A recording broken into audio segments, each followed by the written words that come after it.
Hello दोस्तों, नमस्ते। कैसे हैं आप लोग? उम्मीद करते हैं कि आप लोग बहुत ही अच्छे होंगे। तो जैसा कि दोस्तों इससे पहले वीडियो में हम लोग प्रश्नावली 1.1 के दिए गए 7 प्रश्नों में से हम लोग सातों प्रश्न को बारी बारी से सॉल्व किए थे। ठीक है, तो उसी तरह से दोस्तों आज हम एक नए चैप्टर का शुरुआत कर रहे हैं। ठीक है, जो कि है प्रश्नावली 8.1 त्रिकोणमिति। ठीक है दोस्तों, तो दोस्तों आज हम त्रिकोणमिति का जो है जो इसका बेसिक जो कंसेप्ट है, ठीक है, उसको जानेंगे, उसको सीखेंगे। ठीक है, और इसके अगले वीडियो से हम लोग इसके एक्सरसाइज में दिए गए प्रश्न को सॉल्व करेंगे। ठीक है, तो त्रिकोणमिति दोस्तों अपने आप में एक बहुत ही ज़्यादा इम्पोर्टेंट, बहुत ही महत्वपूर्ण टॉपिक हो जाता है। ठीक है, क्योंकि यह एक बोर्ड हो या फिर आगे चलकर अगर आप कोई भी कंपटीशन एग्ज़ाम का तैयारी करते हैं, ठीक है, तो उसमें भी बहुत सारे त्रिकोणमिति से सवाल पूछे जाते हैं। ठीक है दोस्तों, तो दोस्तों आज हम लोग त्रिकोणमिति के बारे में थोड़ा सा समझेंगे। ठीक है, इसका जो बेसिक कंसेप्ट है, ठीक है, उसके बाद हम लोग नेक्स्ट वीडियो से इसके प्रश्न को सॉल्व करेंगे। ठीक है दोस्तों, तो चलिए शुरू करते हैं। तो जैसा कि दोस्तों आपके सामने है प्रश्नावली 8.1 यानी कि त्रिकोणमिति।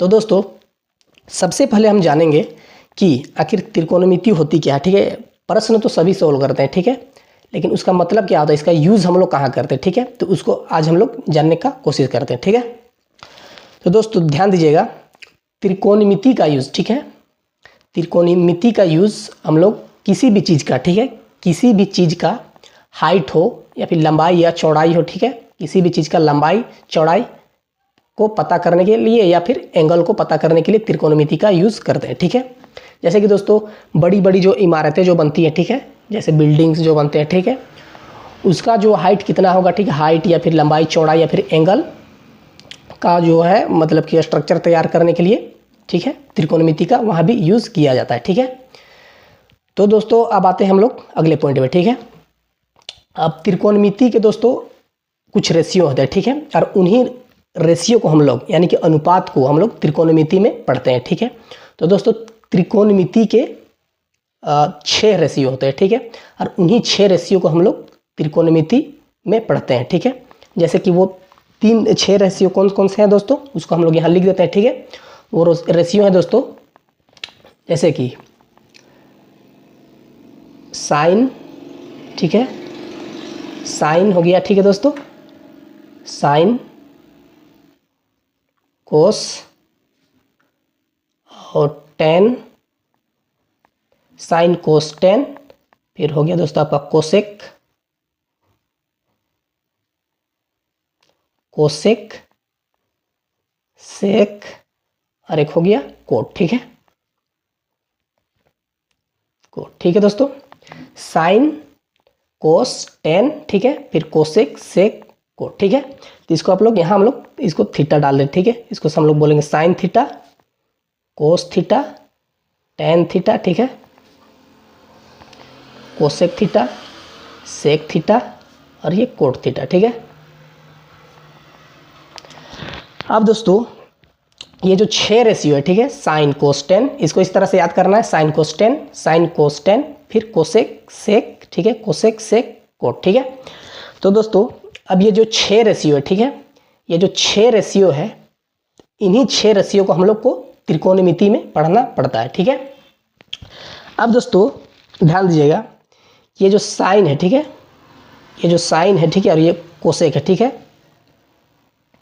ये जो कोसेक थीटा है दोस्तों ध्यान दीजिएगा, ये जो कोसेक थीटा है, ठीक है, वो साइन का जस्ट उल्टा होता है। ठीक है, ये जो कोसेक थीटा है दोस्तों वो साइन थीटा का जस्ट उल्टा होता है। ठीक है, उसी तरह से दोस्तों ये जो कोस थीटा है, ठीक है, ये जो कोस थीटा है और ये जो सेक थीटा है, ठीक है, उसी तरह से ये जो सेक थीटा है दोस्तों ये कोस थीटा का जस्ट उल्टा होता है। ठीक है, जस्ट उल्टा। ठीक, उसी तरह से दोस्तों ये जो कोट थीटा है, ठीक है, कोट थीटा वो टेन थीटा का जस्ट उल्टा होता है। ठीक है, बस अभी इतना ध्यान में रखिए। ठीक है, वो कैसे, वो अभी हम आपको बाद में बताते हैं। ठीक है, तो बस इतना आप लोग जानिए कि साइन कोस टेन, साइन का उल्टा कोसेक थीटा होता है, कोस थीटा का उल्टा सेक थीटा होता है और टेन थीटा का उल्टा कोट थीटा होता है। ठीक है दोस्तों, ये तो हुआ हमारा पहला पॉइंट, ठीक है,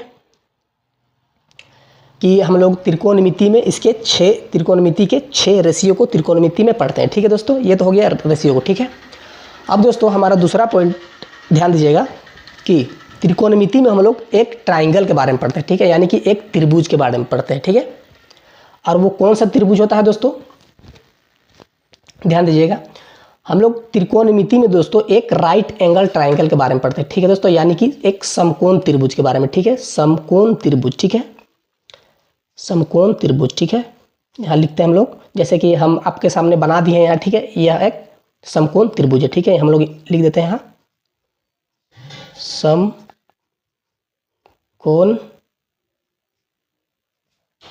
त्रिभुज, ठीक है, यानी कि राइट एंगल ट्राइंगल, ठीक है,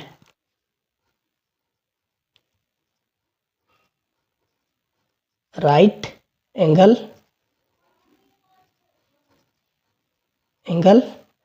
ट्राइंगल, ठीक है।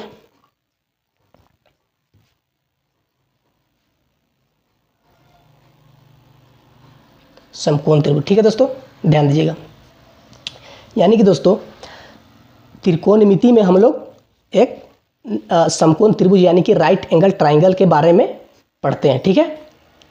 और अभी हम समझेंगे इसी त्रिभुज के बारे में, हम लोग इसको पूरा बेसिक से इसका पूरा कंसेप्ट को समझेंगे, ठीक है।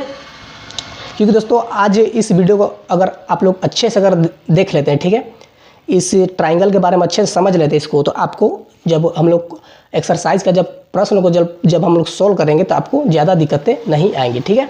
तो इसको ध्यान से समझिएगा, ठीक है। तो दोस्तों जैसा कि आप लोग को हम बता दिए कि यहाँ हम लोग एक राइट एंगल ट्राइंगल यानी कि समकोण त्रिभुज के बारे में पढ़ते हैं, ठीक है। जैसे कि दोस्तों यहाँ हम लोग ले लेते हैं एक ए, यहाँ बी और सी, ठीक है। अब राइट एंगल ट्राइंगल तो हो गया, ठीक है दोस्तों। अब हम लोग को जानना ये होगा दोस्तों कि समकोण त्रिभुज, आखिर समकोण त्रिभुज किसे कहते हैं, ठीक है। तो वैसा त्रिभुज, ठीक है, वैसा त्रिभुज जिसका एक एंगल, ठीक है, एक एंगल 90 डिग्री का होता है, ठीक है, यानी कि जैसा कि दोस्तों हम लोग जानते हैं कोई भी त्रिभुज का तीनों कोनों का योग 180 डिग्री होता है, ठीक है, कोई भी त्रिभुज का, ठीक है। तो हम लोग को पहचानना है अब समकोण त्रिभुज को, ठीक है। तो हम लोग कैसे पहचानेंगे दोस्तों कि वो एक समकोण त्रिभुज है, ठीक है। तो दोस्तों ध्यान दीजिएगा, वैसा त्रिभुज जिसका एक एंगल, ठीक है, एक कोण 90 डिग्री का फिक्स होता है, ठीक है दोस्तों, एक कोण एक एंगल 90 डिग्री फिक्स होता है। जैसे कि दोस्तों आप लोग देख सकते हैं कि ये जो ABC जो ट्राइंगल है समकोण त्रिभुज है, ठीक है, वो बी पर समकोण है, ठीक है, यानी कि इसका जो बी एंगल है वो 90 डिग्री है, ठीक है। यानी कि समकोण त्रिभुज की खासियत ये होता है दोस्तों कि वो उसका एक एंगल 90 डिग्री फिक्स होता है, ठीक है, और जो बाकी दो कोण होता है दोस्तों, ठीक है, उनका दोनों कोणों का योग यानी कि दोनों कोणों का योग 90 डिग्री होता है, ठीक है। ये तो फिक्स होता है दोस्तों, लेकिन जो बाकी जो दो कोण होते हैं यानी कि ए और सी, ठीक है, ए और सी, ये ज़रूरी नहीं है दोस्तों कि ये बराबर होंगे, ठीक है, ये बराबर हो भी सकते हैं, नहीं भी हो सकते हैं, लेकिन दोनों का जो योग आना चाहिए, लेकिन दोनों कोणों का जो जोड़ आना चाहिए, ठीक है दोस्तों, ठीक है दोस्तों, वो 90 डिग्री ही आना चाहिए, ठीक है। ये तो कंफर्म हो गया, फिक्स हो गया कि इसका एक एंगल 90 डिग्री का होता है, यानी कि 90 डिग्री का होता है, ठीक है, लेकिन जरूरी नहीं कि इसका जो दो कोण है वो भी बराबर हों। ये सही है कि इन दोनों का जो योग होगा वो 90 डिग्री ही आना चाहिए, ठीक है दोस्तों। जैसे कि यहाँ अगर हम लोग 45 डिग्री मानते हैं, ठीक है, कोण, यहाँ अगर हम लोग 45 डिग्री लेते हैं, ठीक है, तो वो हिसाब से ये भी एंगल 45 डिग्री हो जाएगी, ठीक है। जैसे हम लोग 45 डिग्री लेते हैं, ठीक है दोस्तों, तो ये एंगल भी 45 डिग्री हो जाएगी, ठीक है, क्योंकि जब ये 45 हो गई दोस्तों तो हम लोग सभी को जानते हैं कि ये 90 डिग्री तो फिक्स है, ठीक है, और इन दोनों का योग 90 डिग्री आना चाहिए, ठीक है, यानी कि 90 डिग्री आना चाहिए, ठीक है। तो एक कोण जब हमारा 90 डिग्री आ गया दोस्तों तो इसका दूसरा कोण कितना आएगा, 45, ठीक है, तभी दोनों को जोड़ने पर ये 90 डिग्री का एंगल बनाएंगे, ठीक है, दोनों का योग 90 डिग्री आएगा, ठीक है। उसी तरह से दोस्तों अभी अगर हम लोग एंगल ए को, ठीक है, कोण ए को अगर हम लोग लेते हैं, ठीक है, अगर 30 डिग्री लेते हैं, ठीक है, अगर हम लोग यहाँ 30 डिग्री लेते हैं तो ये एंगल वो हिसाब से 60 डिग्री हो जाएगी, ठीक है। उसी हिसाब से अगर इसको हम लोग 60 लेते हैं तो ये 30 हो जाएगी। ठीक है दोस्तों, यानी कि ये जो बाकी दो कोण है, ठीक है दोस्तों, इसको छोड़कर ये जो दो कोण है दोस्तों, उनका योग 90 डिग्री आना चाहिए। ठीक है, और जरूरी नहीं कि ये बराबर होंगे। ठीक है, ये बराबर हो भी सकते हैं, नहीं भी हो सकते हैं। ठीक है, अब दोस्तों इसकी भुजाओं के बारे में अब हम लोग समझते हैं। ठीक है, ये तो हम लोग समझ गए कि ये इसका एक एंगल 90 डिग्री का होता है। ठीक है, और जो बाकी दो कोणों का योग होता है वो 90 डिग्री होता है। ठीक है, अब दोस्तों हम लोग जानते हैं कि इसकी जो 3 भुजाएं हैं उसको हम लोग क्या कहते हैं। ठीक है, ध्यान दीजिएगा दोस्तों। ठीक है, जैसे कि हम लोग यहाँ एक सी को थीटा लेते हैं। ठीक है, थीटा। ठीक है, अब ध्यान दीजिएगा दोस्तों, राइट एंगल ट्राइंगल में क्या होता है दोस्तों, समकोण त्रिभुज में इसका जो 90 डिग्री के जस्ट, ठीक है दोस्तों, 90 डिग्री यानी कि 90 डिग्री का जस्ट सामने वाली जो भुजा होती है, ठीक है, 90 डिग्री के जस्ट सामने वाली भुजा, इसे हम लोग कहते हैं दोस्तों हाइपोटेनस। ठीक है, हाइपोटेनस यानी कि कर्ण। ठीक है दोस्तों, कर्ण, यहाँ लिख देते हैं दोस्तों कर्ण। कर्ण यानी कि हाइपोटेनस, जिसको हम लोग शॉर्ट में एच से डिनोट कर सकते हैं। ठीक है, ये तो हो गया कर्ण। ठीक है दोस्तों, अब दूसरी भुजा की बात करते हैं दोस्तों, थीटा के सामने वाली भुजा। ठीक है, जैसे कि दोस्तों हम लोग थीटा यहाँ लिए हैं। ठीक है, थीटा के जस्ट सामने वाली भुजा। ठीक है, थीटा के जस्ट सामने वाली भुजा, सामने वाली भुजा कौन सी है दोस्तों, थीटा के जस्ट सामने वाली ये वाली भुजा। ठीक है, तो थीटा के जस्ट सामने वाली भुजा को दोस्तों हम लोग कहते हैं परपेंडिकुलर। ठीक है, परपेंडिकुलर यानी कि लंब। ठीक है, लंब, जिसको हम लोग P से परपेंडिकुलर यानी P से इसको डिनोट कर सकते हैं। ठीक है, उसी तरह से दोस्तों आप ध्यान दीजिएगा, ये तो हो गया, हम लोग समझ गए कि 90 डिग्री के सामने वाली भुजा एक कर्ण होती है। ठीक है, और थीटा के सामने वाली जस्ट भुजा वो लंब होती है। ठीक है, अब आ जाता है दोस्तों ये वाली भुजा का। ठीक है, अब ध्यान दीजिएगा दोस्तों, जिस भुजा पर, ध्यान दीजिएगा दोस्तों, जिस भुजा पर 90 डिग्री एंगल, ठीक है, और थीटा, जैसे कि 90 डिग्री हमारा यहाँ है दोस्तों। ठीक है, और थीटा यहाँ है। ठीक है, जिस भुजा पर 90 डिग्री एंगल और थीटा टिकी हुई रहती है। ठीक है दोस्तों, जिस भुजा पर 90 डिग्री कोण और थीटा टिकी हुई रहती है। ठीक है, उस भुजा को हम लोग बोलते हैं दोस्तों बेस। ठीक है, बेस यानी कि आधार, जैसे कि ये वाला भुजा। ठीक है दोस्तों, इसको इधर लिख देते हैं। ठीक है, आधार। ठीक है, आधार,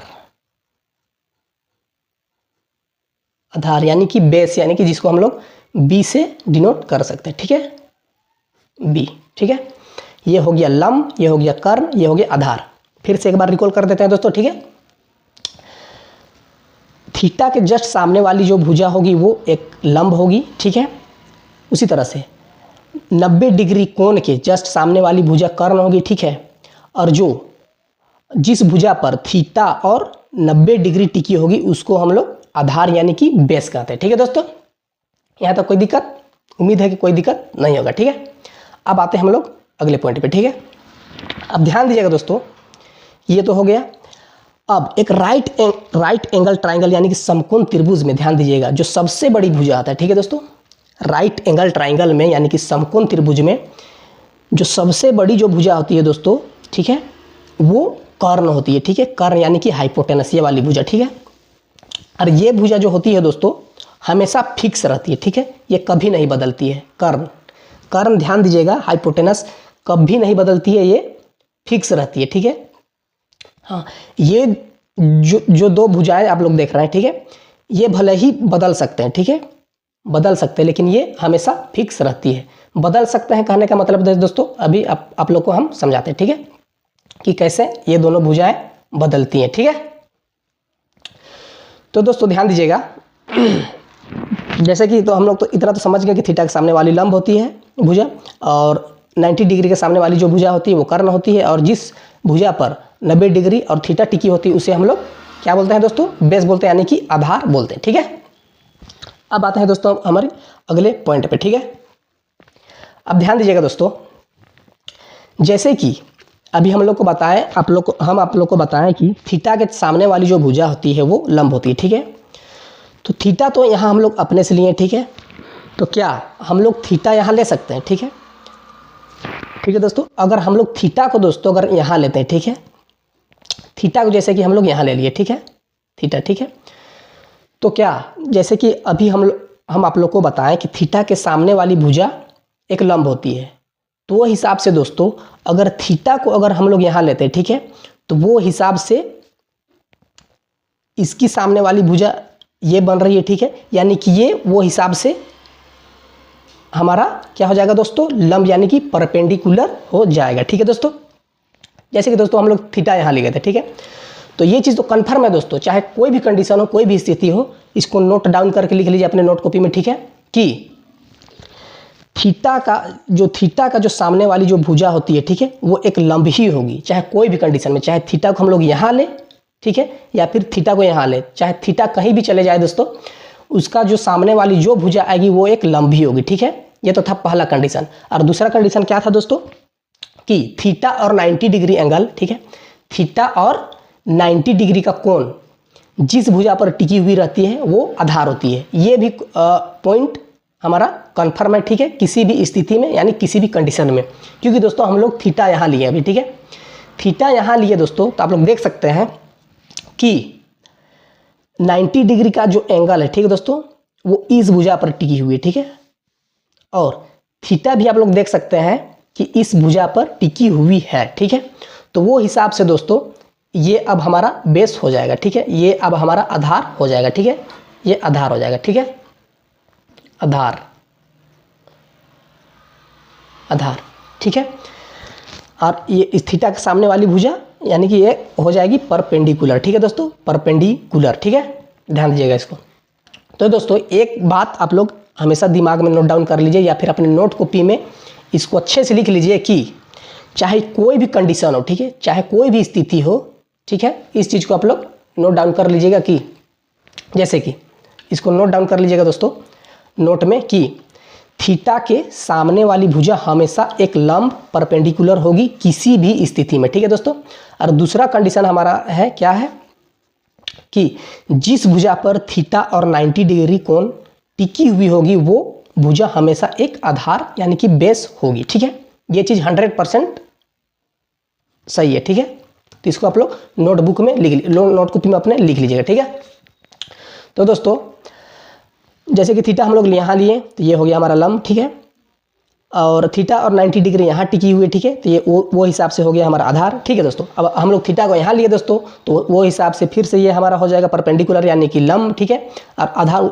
अब हम लोग थीटा यहाँ लिए तो थीटा और 90 डिग्री जो एंगल है वो इस भुजा पर टिकी हुई है तो वो हिसाब से हमारा हो गया ये आधार। ठीक है, यहाँ तो कोई दिक्कत दोस्तों, उम्मीद है कि कोई दिक्कत नहीं होगा। ठीक है, अब तो आ गया दोस्तों ये पॉइंट तो हो गया। ठीक है, अब हम लोग कुछ और पॉइंट को समझने का कोशिश करते हैं। ठीक है, अब तो इतना तो पता चल गया दोस्तों कि थीटा के सामने वाली भुजा लंब होती है। ठीक है, और 90 डिग्री के सामने वाली भुजा कर्ण होती है। ठीक है, और जिस भुजा पर 90 डिग्री एंगल और थीटा टिकी हुई रहती है उसको हम लोग आधार बोलते हैं, बेस बोलते हैं। ठीक है, और 90 समकोण त्रिभुज में जो सबसे बड़ी जो भुजा होती है वो कर्ण होती है। ठीक है, यहाँ तो कोई दिक्कत नहीं।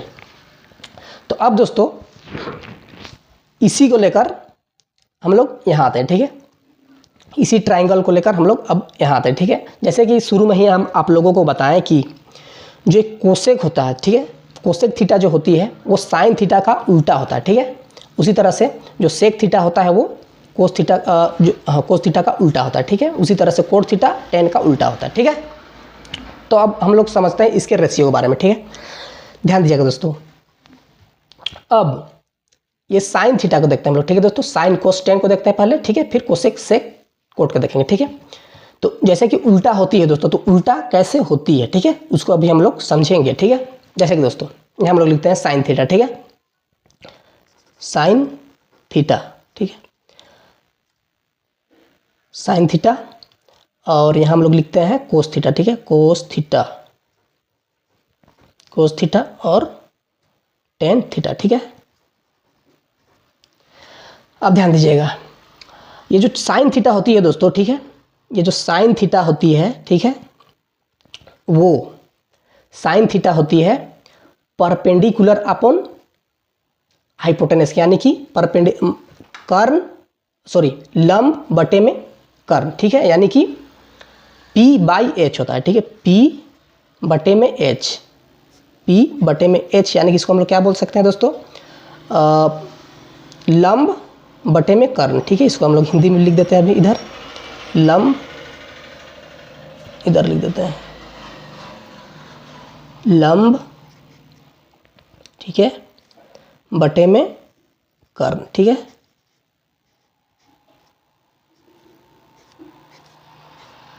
उसी तरह से दोस्तों अब जो कोस थीटा होता है, ठीक है, जो कोस थीटा होता है वो होता है बेस बटे में कर्ण, ठीक है, यानी कि बेस बटे में हाइपोटेनस, यानी कि B बाई एच, B बटे में H। इसको भी हम लोग हिंदी में लिखते हैं दोस्तों बेस B, यानी कि आधार, ठीक है, आधार, आधार बटे में कर्ण, ठीक है, आधार बटे में कर्ण, ठीक है। उसी तरह से अब लोग हम आते हैं हम लोग tan में, ठीक है, tan में हम लोग जब आते हैं तो क्या हो जाएगा इसका, P बाई बी, यानी कि P बटे में B, यानी कि परपेंडिकुलर बटे में बेस, यानी कि P बाई बी, P बटे में B, यानी कि लंब, लंब बटे आधार, ठीक है, लंब बटे में आधार, ठीक है दोस्तों। अब तो ये हो गया साइन थीटा बराबर क्या होता है दोस्तों, P by H, cos theta बराबर B बाई एच, ठीक है, और टेन थीटा बराबर P बटे में B, ठीक है, इतना तो हो गया। अब आप लोग को हम बताए थे कि कोसेक थीटा जो होती है वो साइन थीटा का उल्टा होती है, ठीक है। तो दोस्तों ये जो एक तरह से फॉर्मूला है, ठीक है, इसको आप लोग को करना है याद, ठीक है, ये एक बहुत ही इंपॉर्टेंट फॉर्मूला प्रॉपर्टी बन जाती है, ठीक है, कि साइन थीटा बराबर होती है P by H, cos theta B H, और टेन थीटा बराबर B बटे में P बटे में B, ठीक है। तो इसको अभी हम लोग अच्छे से इधर PH करके लिख देते हैं, ठीक है, PH, और ये हो गया BH PB, ठीक है, P, ठीक है दोस्तों। अब दोस्तों इसको करना है आप लोगों को याद, ठीक है। जैसे कि इसको याद करने के लिए बहुत सारे स्टूडेंट बहुत सारे ट्रिक को अपनाते हैं, ठीक है। जैसे कि एक ट्रिक होता है दोस्तों, पंडित बाबा पंडित, ठीक है, हर हर भोला, ठीक है। जैसे कि दोस्तों हम इसको याद किए थे, उस हिसाब से आप लोग भी इसको याद कर सकते हैं, ठीक है। वो कैसे, हम जैसे कि दोस्तों याद किए थे वो ऐसा था, पाकिस्तान भूखा प्यासा, ठीक है दोस्तों, हिंदुस्तान हरा भरा, ठीक है दोस्तों। कैसे, पाकिस्तान भूखा प्यासा, हिंदुस्तान हरा भरा, पाकिस्तान भूखा प्यासा, हिंदुस्तान हरा भरा, यानी कि PH BH PB, यानी कि साइन थीटा बराबर PH, कोस थीटा बराबर B बटे में H, और टेन थीटा बराबर P बटे में B, ठीक है। तो इसको याद करने का बहुत सारा जो होता है दोस्तों ट्रिक होता है, ठीक है। तो अपने ट्रिक के हिसाब से इसको आप लोग याद कर लीजिएगा। जैसे कि हम याद किए थे वो ये था कि पाकिस्तान भूखा प्यासा, हिंदुस्तान हरा भरा, ठीक है। तो इस तरफ से भी आप लोग इसको याद कर सकते हैं, ठीक है। तो ये तो हो गया दोस्तों साइन कोस टेन, ठीक है, साइन कोस टेन का केस, ठीक है। अब हम लोग आते हैं कोसेक, अब हम लोग आते हैं दोस्तों कोसेक, कोसेक कोसेक थीटा, और कोसेक थीटा, सेक थीटा, और एक हो गया कोट थीटा, ठीक है, कोट थीटा।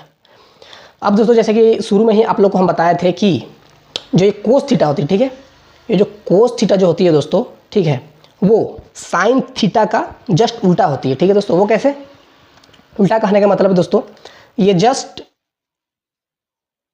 उल्टा हो जाती है, ठीक है। तो जैसे कि साइन थीटा का हम लोग क्या लिखे थे दोस्तों, P बाई एच, ठीक है। तो वो हिसाब से दोस्तों ये हो जाता है उल्टा, यानी कि H बाई P, H बटे में P, ठीक है दोस्तों।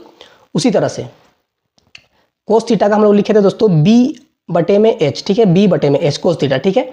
तो सेक थीटा का दोस्तों उसका जस्ट उल्टा हो जाता है, ठीक है। वो उल्टा कैसे होता है दोस्तों, B बाई H था तो ये हो जाता है H बाई B, ठीक है, H बटे में सॉरी B, H बटे में B, ठीक है, H बटे में B, ठीक है, B। उसी तरह से दोस्तों टेन थीटा हम लोग लिखे थे P बटे में, इसको P बटे में B, ठीक है। तो कोट थीटा का जस्ट उसका उल्टा हो जाएगा दोस्तों, क्या होगा B बटे में P, ठीक है, B बटे में P, ठीक है। तो देख सकते हैं दोस्तों कि जो साइन कोस टेन थीटा का जो उल्टा होता है कोसेक सेक कोट होता है, ठीक है। यानी कि PH का उल्टा हो गया HP, BH का उल्टा हो गया HB, ठीक है, और PB का उल्टा हो गया BP, ठीक है। तो इसको अब किस तरह से याद रखिएगा दोस्तों, जैसे कि इसको जब हम लोग याद किए थे तो पाकिस्तान भूखा प्यासा, हिंदुस्तान हरा भरा, ठीक है। तो अगर आप लोग 3 को याद कर लेते हैं दोस्तों, ठीक है, साइन कोस टेन, 3 राशि को अगर आप लोग याद कर लेते हैं, ठीक है, इसका वैल्यू को, ठीक है, तो ये अपने आप याद हो जाएगी। वो कैसे, जैसे कि हम लोग याद किए पाकिस्तान भूखा प्यासा, हिंदुस्तान हरा भरा, ठीक है। तो अब हम लोग को क्या करना है दोस्तों, जस्ट साइन कोस टेन के केस में हम लोग क्या किए, पाकिस्तान भूखा प्यासा, हिंदुस्तान हरा भरा। तो उसी तरह से दोस्तों कोसेक सेक और कोट के केस में हम लोग को क्या कर देना है दोस्तों, उसका उल्टा कर देना है, यानी कि हिंदुस्तान हरा भरा शुरू में आएगा, ठीक है, फिर बटे में पाकिस्तान भूखा प्यासा, ठीक है। जैसे कि हिंदुस्तान हरा H, हिंदुस्तान हरा भरा, ठीक है, फिर पाकिस्तान भूखा प्यासा, यानी कि पाकिस्तान, फिर B भूखा और P से प्यासा, ठीक है दोस्तों। तो ये हो गया कोसेक सेक और कोट का प्रॉपर्टी, ठीक है। तो इस तरह से दोस्तों आप लोग इसको याद रख सकते हैं, ठीक है। कैसे याद रखिएगा, जैसे कि साइन कोस टेन, ठीक है, साइन कोस टेन के केस में, ठीक है, हम लोग कैसे याद रखेंगे, पाकिस्तान भूखा प्यासा, साइन कोस टेन, पाकिस्तान भूखा प्यासा, हिंदुस्तान हरा भरा, ठीक है। और कोसेक से कोट के केस में क्या होगा दोस्तों, हिंदुस्तान हरा भरा शुरू में आएगा, उसके बाद पाकिस्तान भूखा प्यासा, ठीक है। इसको अपने हिसाब से इसको आप लोग याद कर लीजिएगा, ठीक है दोस्तों। तो ये था दोस्तों ट्राइंगल के बारे में, ठीक है, हम लोग ट्राइंगल के बारे में हम लोग जाने, ठीक है, और रेशियो के बारे में हम लोग जाने, ठीक है, कि साइन थीटा बराबर होता है, जो फिर से एक बार रिकॉल कर देते हैं दोस्तों हम लोग कि त्रिकोणमिति के 6 रेशियो होते हैं, sine cos tan, cosec sec cot, ठीक है। और राइट एंगल ट्राइंगल में, ठीक है, राइट एंगल ट्राइंगल में 90 डिग्री के जो सामने वाली जो भुजा होती है उसे हम लोग कर्ण बोलते हैं, ठीक है। और थीटा की जो सामने वाली भुजा होती है उसे लंब बोलते हैं। और 90 डिग्री एंगल और थीटा जिस भुजा पर टिकी होती है उसे हम लोग आधार बोलते हैं, यानी कि बेस बोलते हैं, ठीक है। अब साइन कोस टेन जो रेशियो होती है दोस्तों वो बराबर होती है परपेंडिकुलर अपॉन हाइपोटेनस के। उसी तरह से दोस्तों कोस थीटा बराबर होती है बेस अपॉन हाइपोटेनस के। उसी तरह से टेन थीटा बराबर होती है परपेंडिकुलर अपॉन बेस के, ठीक है। उसी तरह से दोस्तों जो साइन कोस टेन का जो उल्टा हो जाता है वो कोसेक सेक और कोट हो जाता है, ठीक है। तो इसको आप लोग अपने हिसाब से याद कर लीजिएगा, ठीक है। तो अब बढ़ते हैं दोस्तों हमारा जो अगला पॉइंट है उसकी तरफ, ठीक है। तो जैसा कि दोस्तों शुरू में एक पॉइंट आप लोग को हम और बताए थे, वो ये बताए थे कि एक राइट एंगल ट्राइंगल में यानी कि समकोण त्रिभुज में जो सबसे बड़ी जो भुजा होती है वो कर्ण होती है, ठीक है, कर्ण, ठीक है। तो दोस्तों एक यहाँ से आप लोग अभी ध्यान दीजिएगा, ठीक है, क्योंकि यहाँ से एक बहुत ही इंपॉर्टेंट, बहुत ही महत्वपूर्ण एक फॉर्मूला निकल कर आती है, ठीक है, कि यहाँ लिख देते हैं, ठीक है, इधर लिख देते हैं। अभी हम जितना कुछ बता रहे हैं दोस्तों उसको आप लोग एक अपने नोट कॉपी में अपने, ठीक है, अच्छे से इसको नोट डाउन कर लीजिएगा ताकि आप लोग को समझने में दिक्कत ना हो, ठीक है। अब ध्यान दीजिएगा दोस्तों, जैसे कि आप लोग को बताया कि जो सबसे बड़ी जो भुजा होती है राइट एंगल ट्राइंगल में वो कर्ण होती है, ठीक है। तो कर्ण दोस्तों जो ये एच होती है, ठीक है, ध्यान दीजिएगा, ये जो कर्ण का जो स्क्वायर होता है दोस्तों, ठीक है, जब हम इसका स्क्वायर करते हैं, ठीक है, तो ये बराबर होती है, ध्यान दीजिएगा फिर से, ये जो कर्ण का स्क्वायर होता है दोस्तों, ठीक है, क्योंकि ये सबसे बड़ी भुजा है दोस्तों, ठीक है, तो ये बराबर होती है, इसका जो स्क्वायर बराबर होता है दोस्तों, ठीक है, इसके लंब के स्क्वायर के प्लस बेस के यानी कि आधार के स्क्वायर के, ठीक है, यानी कि लंब और आधार का स्क्वायर का योग, ठीक है दोस्तों, लंब और आधार का वर्ग का जो जोड़ होता है दोस्तों वो कर्ण के जोड़ के बराबर होता है, ठीक है दोस्तों। ये चीज़ आप लोग ध्यान दीजिएगा, फिर से रिकॉल कर देते हैं एक बार कि लंब और आधार का जो वर्ग का जो योग होता है, ठीक है दोस्तों, लंब और आधार का जो वर्ग का जो योग होता है वो कर्ण के योग के बराबर होता है। इस चीज़ को आप लोग हमेशा याद रखिएगा और इसको भी नोट डाउन कर लीजिएगा, ठीक है। क्या जैसे कि बोले दोस्तों अभी हम आप लोग को कि कर्ण का स्क्वायर, कर्ण का जो स्क्वायर होता है, ठीक है, वो बराबर होता है लंब के स्क्वायर, लंब के स्क्वायर प्लस आधार के स्क्वायर के, ठीक है, आधार के स्क्वायर के, ठीक है। यानी कि इसको हम लोग कैसे लिख सकते हैं, एच का जो स्क्वायर होगा दोस्तों, ठीक है, इसको एच का स्क्वायर, ठीक है, एच का जो स्क्वायर होगा, ठीक है, वो बराबर होगा ई के स्क्वायर के, ठीक है, प्लस बी के स्क्वायर के, ठीक है। ध्यान दीजिएगा। तो दोस्तों इसको हम लोग बोलते हैं पाइथागोरस, ठीक है, पाइथागोरस प्रमेय, ठीक है, या फिर पाइथागोरस फॉर्मूला इसको भी बोल सकते हैं, ठीक है। तो इसको बोलते हैं दोस्तों, ये एक प्रॉपर्टी है, ठीक है, पाइथागोरस प्रमेय, ठीक है, कि एच का स्क्वायर जो बराबर होता है हाइपोटेनस का जो स्क्वायर होता है, ठीक है, वो परपेंडिकुलर के स्क्वायर के और परपेंडिकुलर के स्क्वायर के और बेस के स्क्वायर के योग के बराबर होता है, ठीक है दोस्तों।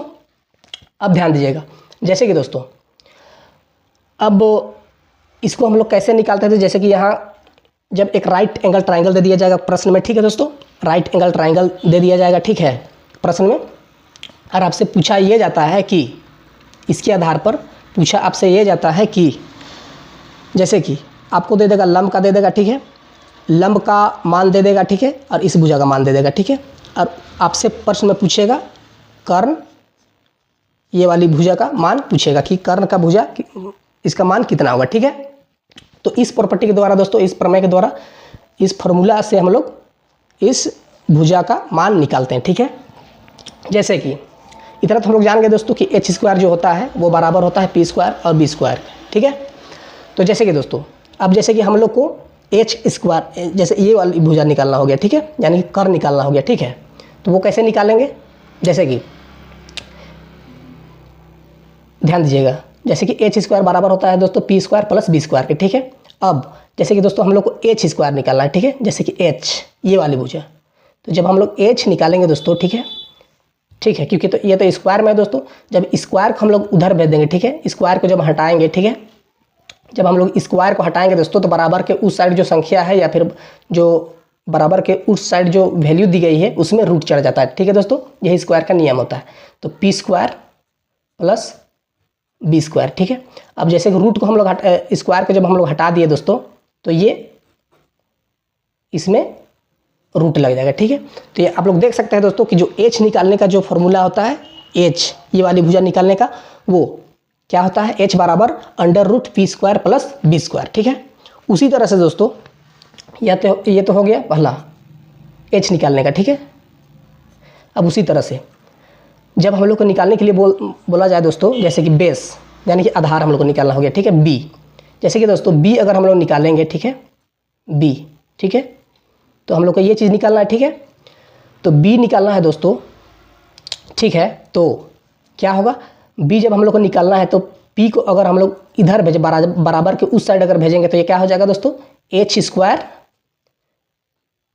जैसे कि बी स्क्वायर है, ठीक है,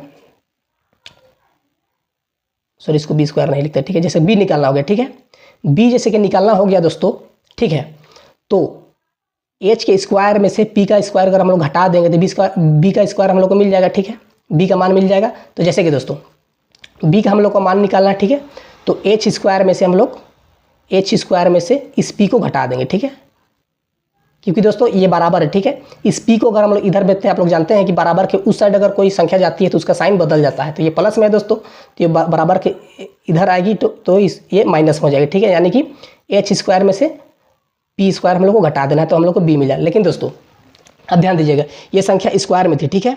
अब आप लोग को जस्ट बताया कि जब स्क्वायर अगर हम हटाते हैं किसी संख्या से तो बराबर के उस साइड जो संख्या होती है उसमें स्क्वायर अंडर रूट चढ़ जाता है, ठीक है। तो उसी तरह से दोस्तों जब हम लोग बी से अगर स्क्वायर को हटाते हैं, ठीक है, तो यहाँ पे अंडर रूट चढ़ जाएगा, ठीक है। ये हो गया दोस्तों हम लोग का बेस निकालने का फॉर्मूला, ये होगा हाइपोटेनस निकालने का फॉर्मूला, ठीक है। और तीसरा पॉइंट होता है दोस्तों हमारा क्या, पी निकालने का, ठीक है, पी। उसी तरह से दोस्तों पी जैसे कि निकालना हो गया तो सबसे बड़ी भुजा यानी कि एच स्क्वायर में से हम लोग क्या घटा देंगे, बी को घटा देंगे, ठीक है, बी स्क्वायर को, और इसमें लग जाएगा अंडर रूट। तो ये हो गया दोस्तों हमारा भुजा जो निकालने का फॉर्मूला, ठीक है।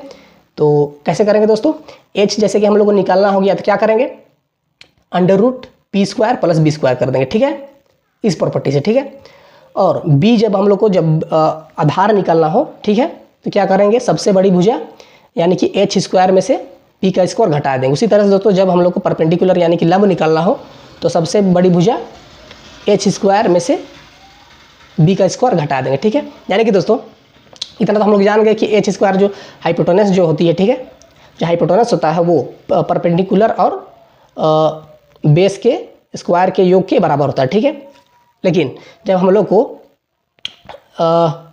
बी निकालना है, ठीक है दोस्तों, जैसे कि एच निकालना है तो यहाँ से स्क्वायर हट गया तो ये चढ़ गया अंडर रूट, तो हो गया ये B square, P square plus B square, ठीक है। लेकिन जब हम लोग को बी निकालना है, ठीक है दोस्तों, बी निकालना है क्योंकि तो सबसे बड़ी भुजा कौन सी है दोस्तों, सबसे बड़ी भुजा हमारा हाइपोटेनस है, ठीक है। तो बी निकालने के लिए हम लोग हाइपोटेनस के स्क्वायर में से पी का स्क्वायर घटाकर उसका अंडर रूट कर देंगे, ठीक है। उसी तरह से पी निकालने के लिए दोस्तों यानी कि लंब निकालने के लिए हम लोग सबसे बड़ी भुजा हाइपोटेनस के स्क्वायर में से बेस का स्क्वायर घटा के उसका अंडर रूट कर देंगे तो ये हमारा परपेंडिकुलर आ जाएगा, ठीक है दोस्तों। तो ये तीनों को आप लोग याद कीजिएगा, ठीक है। अगर इसको आप लोग समझ जाते हैं, ठीक है, ये चीज़, तो ये चीज़ अपने आप, ये रिलेशन अपने आप निकल जाएगी, ठीक है। तो इसको आप लोग ध्यान दीजिएगा, ठीक है दोस्तों। इसको हम लोग बोलते हैं पाइथागोरस प्रमेय, ठीक है दोस्तों,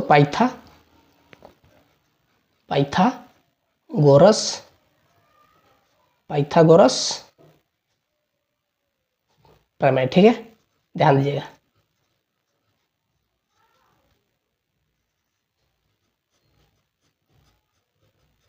पाइथागोरस का प्रमेय क्या कहता है दोस्तों कि कर्ण का जो सबसे बड़ी भुजा है, ठीक है, कर्ण का जो स्क्वायर होगा वो बराबर होगा लंब के स्क्वायर के और आधार के स्क्वायर के योग के बराबर, ठीक है। तो ये पाइथागोरस का जो प्रमेय है वो बोलता है, ठीक है। तो इस चीज़ को अगर हम लोग समझ जाते हैं, ठीक है दोस्तों, तो इस प्रॉपर्टी से हम लोग किसी भी भुजा का मान निकाल सकते हैं, ठीक है। तो ये तो था पाइथागोरस प्रमेय, ठीक है दोस्तों। और जो जानने लायक बात होती है दोस्तों, जो इसका बेसिक कंसेप्ट होता है उसको भी हम लोग अभी देखते हैं, ठीक है। तो हमारा जो अगला पॉइंट है दोस्तों उसको भी हम लोग यहाँ लिखते हैं, ठीक है। जैसे कि एक पॉइंट और लिख लीजिए यहाँ, एक सेकेंड, यहाँ लाइन थोड़ा सा खींच देते हैं।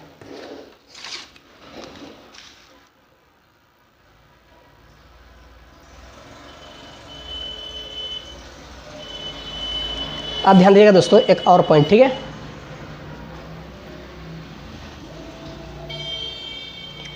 ध्यान दीजिएगा, जो साइन थीटा होती है दोस्तों, ठीक है, sine theta upon sine theta बटे में कोस थीटा, ठीक है। जब हम लोग दोस्तों साइन थीटा को अगर कोस थीटा से भाग देते हैं, ठीक है, तो हमें क्या प्राप्त होती है, टैन थीटा प्राप्त होती है, ठीक है। इसको ध्यान दीजिएगा, ये भी एक फॉर्मूला है, ठीक है। उसी तरह से दोस्तों जब हम लोग कोस थीटा को, उसका उल्टा को, ठीक है, जैसे इसका उल्टा कर देते हैं, ठीक है, जब हम लोग कोस थीटा को साइन थीटा से जब भाग देते हैं, ठीक है, तो हम लोगों को कोट थीटा प्राप्त होता है, ठीक है, कोट थीटा, ठीक है। यानी कि साइन थीटा बटे में कोस थीटा बराबर होता है टेन थीटा के, ठीक है, और कोस थीटा बटे में साइन थीटा बराबर होता है क्या, कोट थीटा के, ठीक है दोस्तों। तो इसको आप लोग ध्यान दीजिएगा, ठीक है, क्योंकि जब हम लोग प्रश्न जब सोल्व करेंगे एक्सरसाइज का प्रश्न तो इसमें तो इसका बहुत ज़्यादा यूज़ होगा, ठीक है। तो ये एक फार्मूला ही है दोस्तों, ठीक है, इसको आप लोग याद कर लीजिएगा, ठीक है, याद करना जरूरी है कि टेन थीटा बराबर होता है साइन थीटा बटे कोस थीटा का, ठीक है। उसी तरह से कोट थीटा बराबर होता है कोस थीटा बटे साइन थीटा का, ठीक है दोस्तों। तो दोस्तों ये तो था बेसिक बातें, ठीक है, जिसको आप लोगों को बताना बहुत ही जरूरी था, ताकि आप लोग को जब हम लोग एक्सरसाइज जब सोल्व करेंगे, ठीक है, प्रश्न को जब सोल्व करेंगे तो ज़्यादा दिक्कतें नहीं आएंगी, ठीक है। तो इसको आप लोग अच्छे से एक बार देख लीजिएगा दोस्तों, ठीक है। अगर जहाँ समझ में नहीं आती तो उसको वीडियो को बार बार देख लीजिएगा, ठीक है। और फिर भी अगर समझ में नहीं आती तो कमेंट में आप लोग पूछिएगा, ठीक है, तो उसको हम अच्छे से एक्सप्लेन कर देंगे, ठीक है। तो जितना कुछ बताया दोस्तों इसको आप लोग अच्छे से एक नोटकॉपी में लिख लीजिएगा एक एक बात को, ठीक है, जो पॉइंट बोले, ठीक है। और भी कुछ फार्मूला होती है दोस्तों, उसको हम लोग एक्सरसाइज में जब सोल्व करेंगे क्वेश्चन उस टाइम ही हम लोग उसको डिस्कस करते चलेंगे, ठीक है दोस्तों। तो ये तो था दोस्तों त्रिकोणमिति का बेसिक, ठीक है, बेसिक कंसेप्ट, तो जिसको आप लोग को जानना बहुत ही ज़रूरी था। तो आज के लिए बस इतना ही दोस्तों। अब हम लोग मिलते हैं अपने अगले वीडियो में, जिसमें हम लोग एक्सरसाइज के प्रश्न को सॉल्व करेंगे, ठीक है, और उसका जो कंसेप्ट और जो नया कंसेप्ट निकल कर आएगा उसको भी समझेंगे हम लोग, ठीक है। और जो फार्मूला और भी निकल के आएगी उसको भी हम लोग सीखने का प्रयास करेंगे। ठीक है दोस्तों, तो आज के लिए इतना ही। Thank you.